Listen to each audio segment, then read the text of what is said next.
నమస్తే అండి అందరికీ. ఈరోజు సగ్గుబియ్యం వడలు చేసుకుందాం. పైన కరకరలు ఆడేటట్టు లోపల సాఫ్ట్గా ఉండేలాగా. ఇక్కడ 2 కప్పులు నేను ఒక 7-8 గంటలు నానబెట్టుకున్నాను.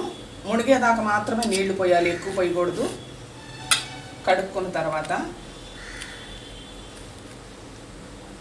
చూసారా, చిరిగితే మెత్తగా అయిపోయాయి. ఒక 5-6 పచ్చిమిర్చి, 2 ఇంచెస్ అల్లం ముక్కలు కట్ చేసుకున్నది,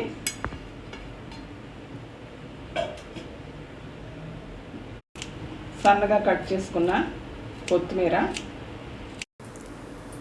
1 టీ స్పూన్ జీలకర్ర, ఉడకబెట్టుకున్న బంగాళదుంపలు 2. ఇది దీంట్లోనే మెత్తగా ముందర విడిగా నలిపేసుకుందాము. కలుపుకోవడానికి వీలుగా వేరే గిన్నెలోకి మార్చుకున్నాను, అది ఫుల్గా అయిపోయింది.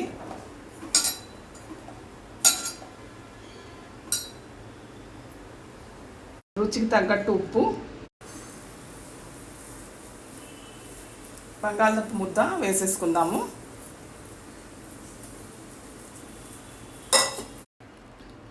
ఒక కప్పు వేయించిన పల్లీలు కచ్చా పచ్చగా పౌడర్ చేసుకు,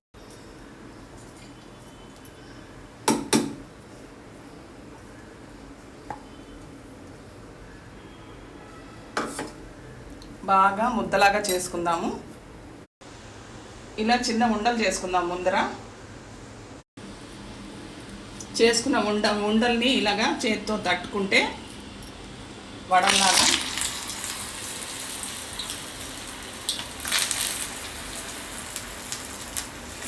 సన్న మంట మీద వేయించుకుందాం. పైన గోల్డెన్ కలర్లో వచ్చేదాకా వేయించుకుందాము.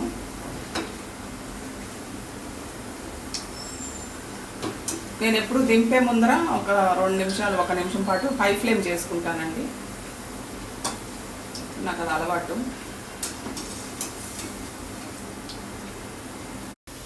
నేను ఎక్కువ హై ఫ్లేమ్లోనే కాల్చానండి.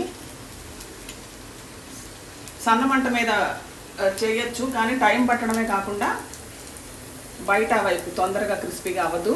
అందుకని ఎక్కువ హై ఫ్లేమ్లో కాల్చుకున్నాను. చూసారా, పైన క్రిస్పీగా ఉంది, లోపల చాలా సాఫ్ట్గా ఉంది. మీరు కూడా ఎంజాయ్ చేయండి. Thank you so much.